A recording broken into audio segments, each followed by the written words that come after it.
Povos degenerados. Perguntas 786 a 789. A história nos mostra que muitos povos, depois de abalos que lhes causaram fortes comoções, recaíram na barbárie. Neste caso, onde está o progresso? Quando tua casa ameaça desabar, mandas demoli-la e constróis outra mais sólida e mais cômoda. Mas até que seja reconstruída, há perturbação e confusão na tua morada. Compreende também isto. Eras pobre e habitavas um casebre. Torna-te rico e o deixas para morar num palácio. Mais tarde, um pobre coitado como eras antes, vem tomar teu lugar no casebre e fica muito contente, pois antes não tinha abrigo. Muito bem, aprende que os espíritos que estão encarnados nesse povo degenerado não são os que o constituíam ao tempo do seu esplendor. Os de então, tendo-se adiantado, mudaram-se para habitações mais perfeitas e progrediram, enquanto os outros, menos adiantados, tomaram seu lugar, que também deixarão um dia quando chegar a vez deles. Não há raças que, por sua própria natureza, são rebeldes ao progresso? Sim, mas todos os dias elas vão se aniquilando corporalmente. Qual será a sorte futura das almas que animam essas raças? Chegarão à perfeição, como todas as outras, passando por várias experiências. Deus não deserda ninguém. Assim, os homens mais civilizados podem ter sido selvagens e antropófagos? Tu mesmo o foste, mais de uma vez, antes de seres o que és. Os povos são individualidades coletivas, que, como os indivíduos, passam pela infância, pela idade madura e pela decrepitude. Esta verdade que a história constata não nos poderá levar a pensar que os povos mais adiantados deste século terão seu declínio e sua extinção como os da antiguidade? Os povos que só vivem a vida do corpo, aqueles cuja grandeza se baseia apenas na força e na extensão territorial, nascem, crescem e morrem porque a força de um povo se esgota como a de um homem. Aqueles cujas leis egoístas atentam contra o progresso das luzes e da caridade morrem porque a luz mata as trevas e a caridade mata o egoísmo. Mas tanto para os povos como para os indivíduos há a vida da alma, aqueles cujas leis se harmonizam com as leis eternas do Criador. Viverão e servirão de farol aos outros povos. Um dia o progresso reunirá todos os povos da terra numa só nação? Em uma só nação, não. Isto é impossível, pois da diversidade dos climas se originam costumes e necessidades diferentes, que constituem as nacionalidades.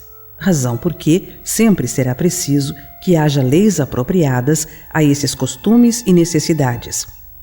A caridade, porém, não leva em conta as latitudes, nem distingue os homens pela cor da pele. Quando por toda parte a lei de Deus servir de base à lei humana, os povos, como os indivíduos, praticarão entre si a caridade. Então viverão felizes e em paz, porque ninguém fará mal ao vizinho, nem viverá à sua custa. A humanidade progride por meio de indivíduos que pouco a pouco se melhoram e se esclarecem. Quando estes prevalecem pelo número, tomam a dianteira e arrastam os outros.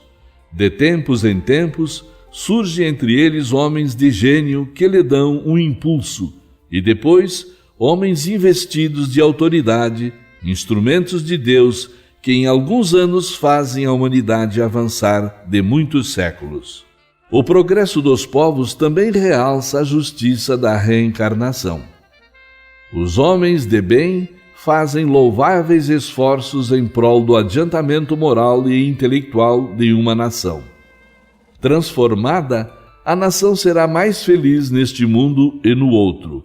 Mas durante a sua marcha lenta através dos séculos, milhares de indivíduos morrem todos os dias. Qual a sorte de todos os que sucumbem ao longo do trajeto? Sua inferioridade relativa os privará da felicidade reservada aos que chegam por último? Ou sua felicidade também é relativa? A justiça divina não poderia consagrar semelhante injustiça. Com a pluralidade das existências, o direito à felicidade é igual para todos, porque ninguém fica privado do progresso. Como aqueles que viveram no tempo da barbárie podem voltar, na época da civilização, a viver no seio do mesmo povo ou de outro. É claro que todos se beneficiam da marcha ascensional. O sistema da unicidade das existências apresenta aqui outra dificuldade. Segundo esse sistema, a alma é criada no momento do nascimento.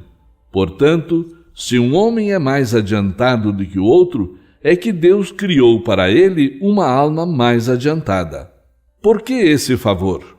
Que mérito tem ele que não viveu mais do que o outro, que talvez haja vivido menos, para ser dotado de uma alma superior? Esta, porém, não é a dificuldade principal. Em 1000 anos, uma nação passa da barbárie à civilização. Se os homens vivessem 1 milênio, conceber-se-ia que nesse intervalo tivessem tempo de progredir. Mas, diariamente morrem pessoas de todas as idades, renovando-se sem cessar, de tal sorte que todos os dias elas aparecem e desaparecem. Ao cabo de 1000 anos, já não há naquela nação qualquer vestígio de seus antigos habitantes. De bárbara que era, a nação tornou-se civilizada. Quem progrediu? Foram os indivíduos outrora bárbaros? Mas eles já morreram há muito tempo.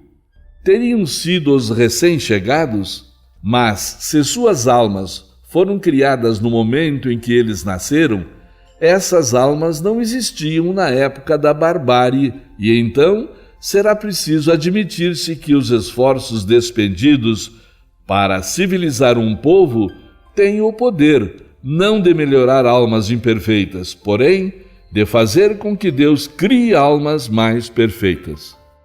Comparemos esta teoria do progresso com a que nos foi dada pelos Espíritos. As almas vindas no tempo da civilização tiveram sua infância, como todas as outras, mas já tinham vivido antes e chegam adiantadas em consequência de um progresso anterior. Vêm atraídas por um meio que lhes é simpático e que se acha em relação com seu estado atual, de sorte que os cuidados dispensados à civilização de um povo não têm por efeito fazer que se criem almas mais perfeitas no futuro, e sim atrair as que já progrediram, seja as que já tenham vivido no seio desse mesmo povo, ao tempo da sua barbárie, seja as que venham de outra parte. Aqui também encontramos a chave do progresso da humanidade inteira. Quando todos os povos estiverem no mesmo nível quanto ao sentimento do bem, a terra será ponto de reunião exclusivamente de bons espíritos, que viverão fraternalmente unidos, enquanto os maus, sentindo-se aí repelidos e deslocados, vão procurar, em mundos inferiores, o meio que lhes convém, até que sejam dignos de voltar ao nosso então transformado. A teoria vulgar tem ainda esta consequência: os trabalhos de melhoria social só aproveitam as gerações presentes e futuras.